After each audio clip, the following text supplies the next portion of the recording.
New PS Plus catalog games announced, PS5 dominates US sales and The Last of Us huge comeback, PSVR 2 and Horizon Call of the Mountain review roundup, Kratos had a different fate in God of War Ragnarok, Sony developing PS5 earphones, all that and more in today's PlayStation news.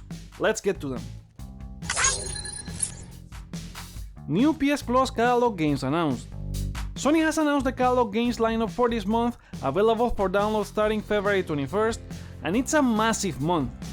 We get Horizon Forbidden West celebrating its first year anniversary, which could probably mean Sony is willing to put more first-party games there after a year. Fans have been worried about Horizon being on Plus a year since launch, as there's no update on its sales numbers, which may mean it didn't do well, but I think this has to do more with converting new PS5 users to PS Plus with the increased console stock to report a bigger number this March. And it also means a lot of PS5 users will have access to Horizon once the DLC launches. Following up with the PS Plus catalog, there's also The Quarry, Resident Evil 7 Biohazard, Outriders, Scarlet Nexus, Borderlands 3, Tekken 7, Ace Combat 7 Skies Unknown, Earth Defense Force 5, Oninaki, Lost Sphere, I Am Setsuna and The Forgotten City. Resident Evil 7 is a game from the PS Plus collection for PS5, which ends on May 9, so if you have PS Plus and a PS5, it's better to get it from there instead of the game catalog, that way you keep it in your library for as long as you are sub. For the first time since the new PS Plus launch, there's no Ubisoft games as part of Ubisoft Classics for PS Plus. Moving to the Classics for Deluxe and Premium users, you get The Legend of Dragoon, Wild Arms 2, and Harvest Moon Back to Nature from PS1, and Destroy All Humans from PS2. This is an amazing month for all tiers, and according to our poll here in the community tab, you guys agree with over 88% of the vote. Remember that on the same day these new games drop, 12 games will be leaving the service, including the likes of Metro Exodus, Saints Row the Third, and Grand Theft Auto Vice City.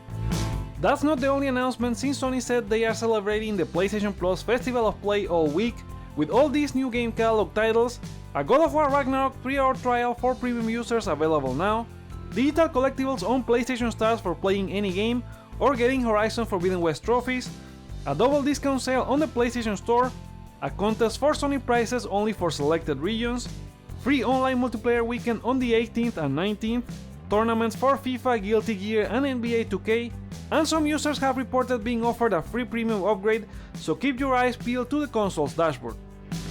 What do you think about this month's update and the Festival of Play activities? Share with us in the comments below. PS5 dominates US sales and The Last of Us huge comeback. The NPD has revealed the video game sales results for January in the US, where PS5 led the chart, and The Last of Us experienced a huge comeback thanks to the HBO show. In terms of new releases, Dead Space got a huge win, debuting at number 2, just below Call of Duty Modern Warfare 2, which keeps the crown for the 4th time in a row.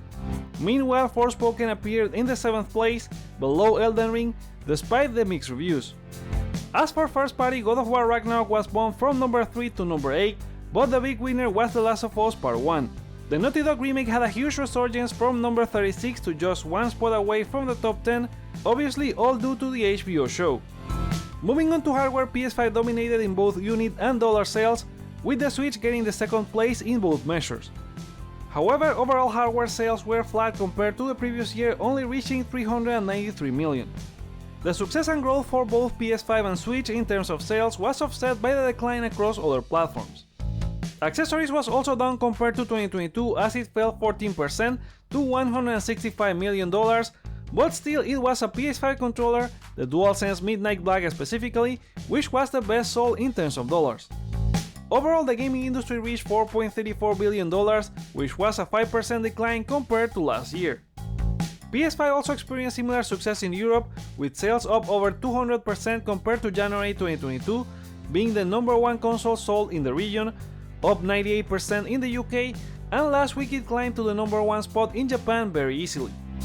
This is a massive success for Sony, as they hope to sell 6.2 million PS5 to reach their 19 million goal for the current fiscal year, and also proves the success of The Last of Us HBO show, making the game reach more people. The Japanese company is set to close and start fiscal years with good momentum to reach their ambitious goal of 30.5 million consoles in the next fiscal year. They want in 1 year to reach a bit less than what the PS5 has sold since launch. What do you think about PS5 dominating sales everywhere? Voice your opinion in the comments below. PSVR 2 and Horizon Call of the Mountain review roundup. PSVR 2 comes out next week, and with that, reviews are already out. Here's what some of them had to say about the hardware. BGC's Jordan Midler said it's an stunning piece of technology with a significant price tag that will be a barrier to many, but the quality that's delivered is outstanding. The launch lineup, however, doesn't give confidence that the hardware will be supported for the length of the PS5 generation, at least from PlayStation's own studios.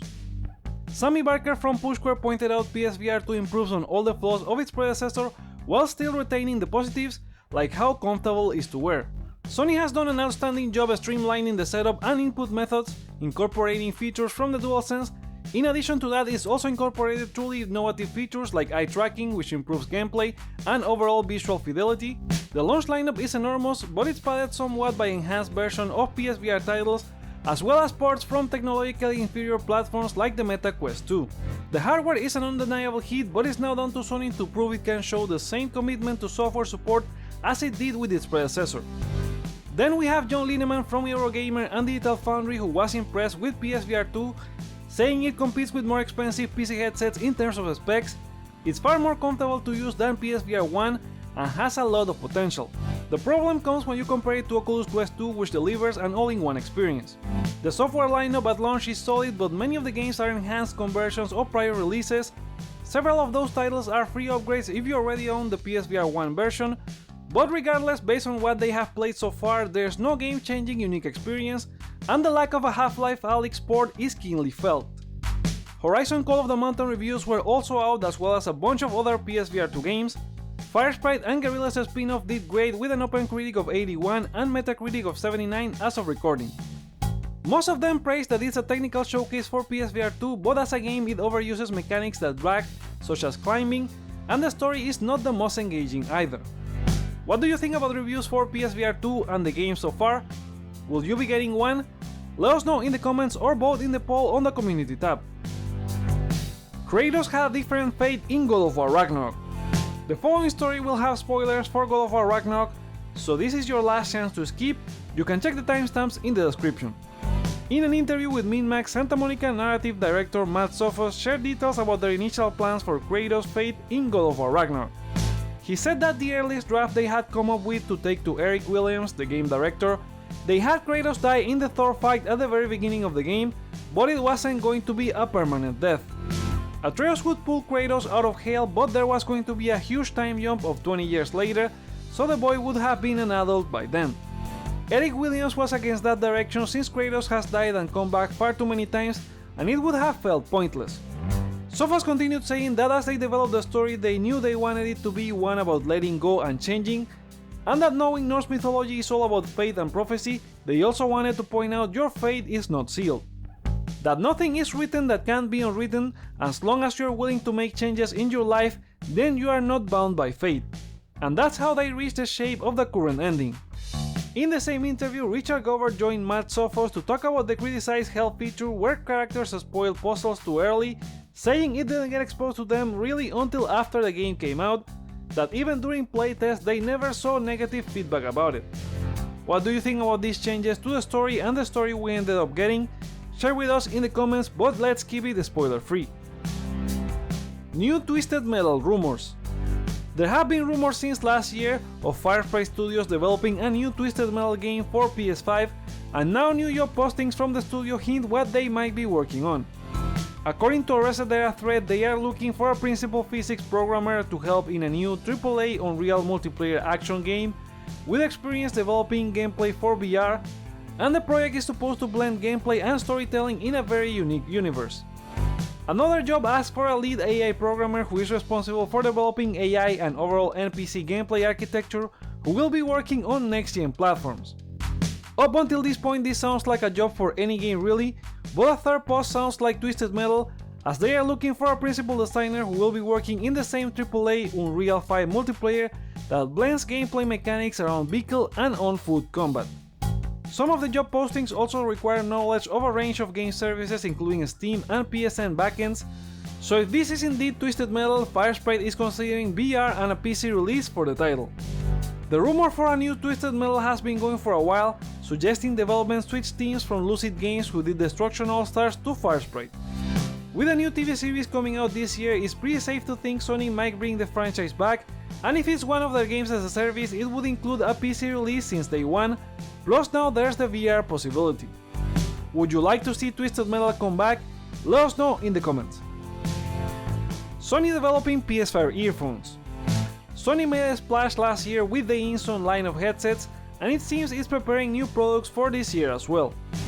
A new report from Insider Gaming indicates that Sony is developing new gaming earphones codenamed Nomad, plus a new wireless headset codenamed Voyager, to be released in their next fiscal year from April 2023 to March 2024. The earphones would have a battery life of around 5 hours, plus include a charging case that connects through USB-C. Then the wireless headset would have a similar feature set to the Sony Ishin H7 from last year. That one offered 360-degree spatial sound, Bluetooth and wireless connection, Discord certified audio, and PS5 integration. There are no details on if this would be PlayStation branded or part of Ishin. It sounds like the latter, but in any case it would most likely have PS5 compatibility. Would you like new PS5 earphones, or which kind of audio setup do you prefer to play? Sound off in the comments. Microsoft admits Game Pass harms sales.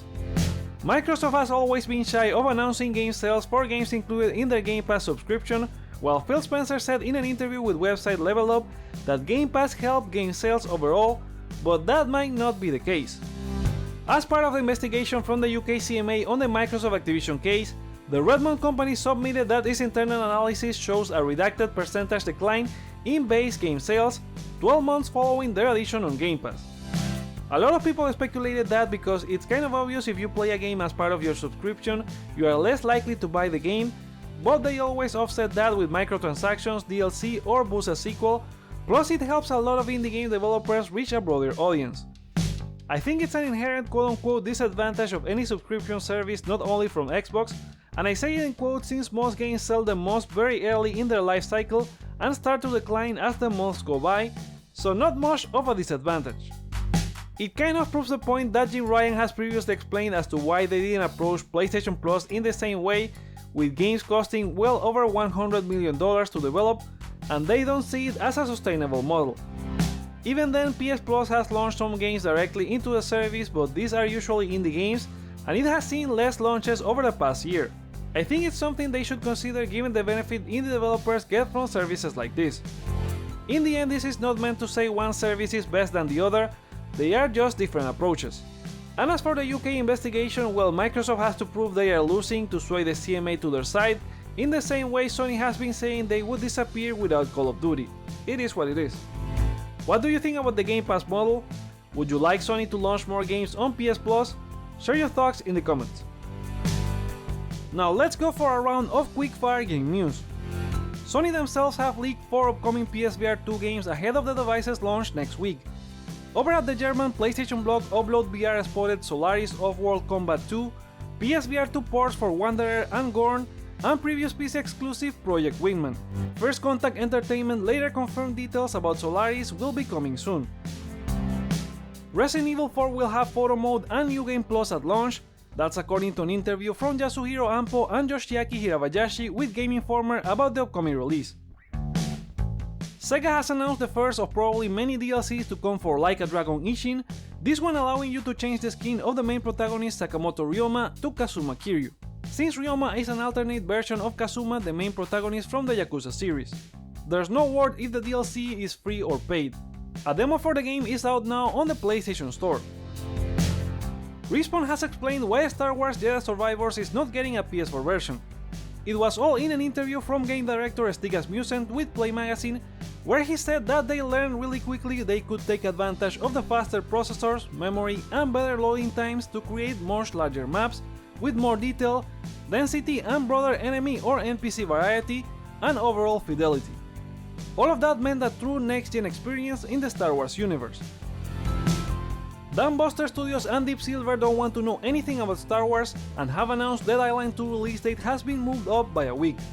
The game will release now for PS4 and PS5 on April 21st instead of the 28th, a date it previously shared with Jedi Survivor. If you have waited 8 years for it, now there's 1 week less to go. Square Enix has announced that Power Wash Simulator Final Fantasy VII DLC will let you clean the streets of Midgard, including the Mako Energy exhibit, the Scorpion and Airbuster bosses, and more. The DLC releases on PS4 and PS5 for free this March 2nd. 2K and Firaxis have announced that DLC 2 for Marvel's Midnight Suns arrives for Season Pass holders on February 23rd, bringing Venom, new campaign missions, a Navi upgrade, and new skins. If you're a PS Plus Premium subscriber and want to try the game before committing, there's a 2-hour trial on the store. And those are the PlayStation stories for today. What are your thoughts on them? Share them in the comments below, let me know your feedback by liking or disliking this video, check out other videos you may enjoy while you're here, and consider subscribing for more on PlayStation. Thank you so much for watching, my name is Joseph, this is Hype for Games, and let's get hype!